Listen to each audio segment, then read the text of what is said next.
बुझता रहनु चली ना बाबू तोहर रंगदारी चाचा हमर हवे जिला अधिकारी हो बात बोला ना बड़ी बड़ी।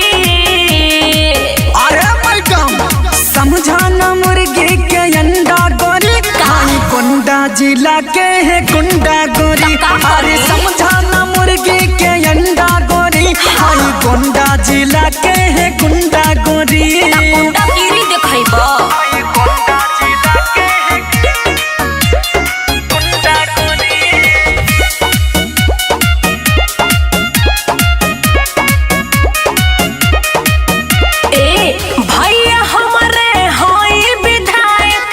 गोंडा जिला के हई खलनायक तो का करी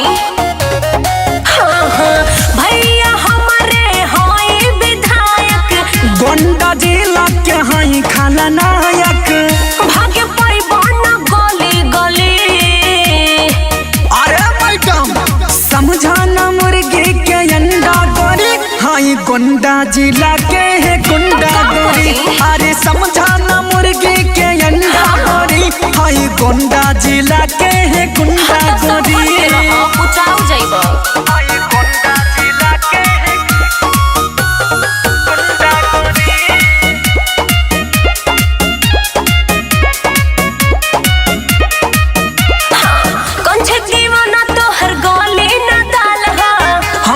जाने पूरा यूपी बिहार रे। अरे कितनो जानत होई हमरा भैया लेखा ना कंठे दीवाना तोहर गोली न डाल हा।